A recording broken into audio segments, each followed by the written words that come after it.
अस्सलाम वालेकुम एवरीवन, कैसे हैं आप सब लोग। तो आज मैं आपके साथ शेयर करूंगी रोस्टेड बटर पोटैटोस घर में कैसे बनाते हैं। बहुत ही यम्मी बनते हैं। स्टेप बाय स्टेप पूरी वीडियो देखना।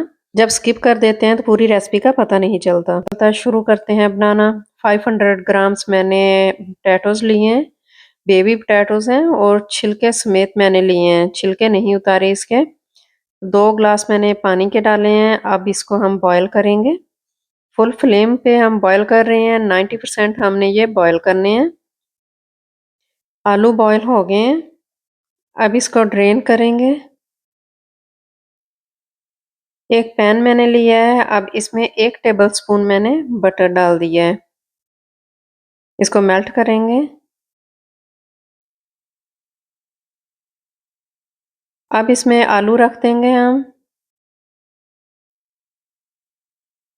छोटे छोटे आलू बेबी आलू हैं और छिलके समेत हैं ये।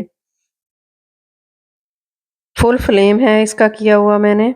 आलू को आप फ्राई करेंगे, हल्का सा इस पे गोल्डन कलर आ जाए।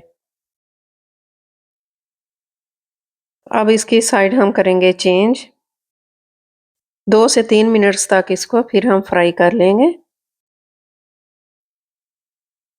ऊपर से छिलके का कलर भी हल्का सा आ जाए।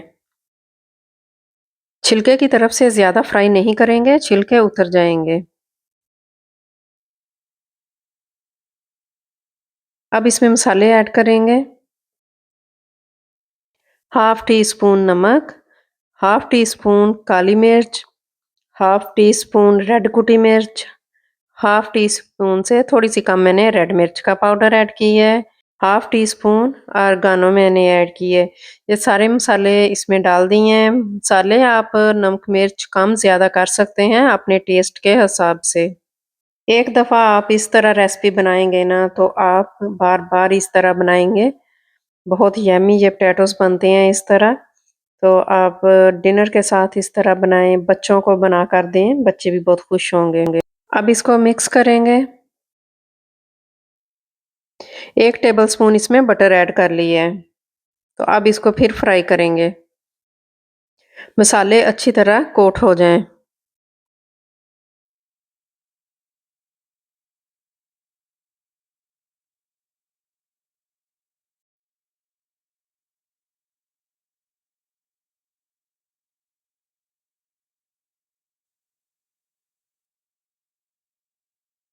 दो मिनट हो गए हैं।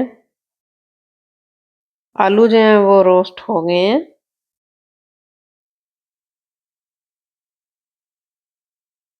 देखिए कितने मज़े के लग रहे हैं ना। इस तरह आप बनाकर देखना तो बहुत ही यम्मी ये बने हैं। अब इसके ऊपर मैंने सब्ज़ धनिया ऐड कर दिया है। अब इसको मिक्स करेंगे। अगर आप एक दफ़ा इस तरह बच्चों को बनाकर देंगे ना तो बच्चे हर रोज़ आपको कहेंगे कि हमें बनाकर दें। बहुत ही यम्मी बने हैं, बहुत टेस्टी हैं ये। अब मैं डिश आउट करूँगी। तो ये लें हमारे पोटैटोस हो गए रेडी। बहुत यम्मी नाइस टेस्टी बने हैं। तो अगर आपको मेरी रेसिपी पसंद आए तो लाइक, शेयर, सब्सक्राइब कर देना। अपनी फैमिली, फ्रेंड्स में शेयर कर देना। बनाएं, एंजॉय करें। Thanks for watching.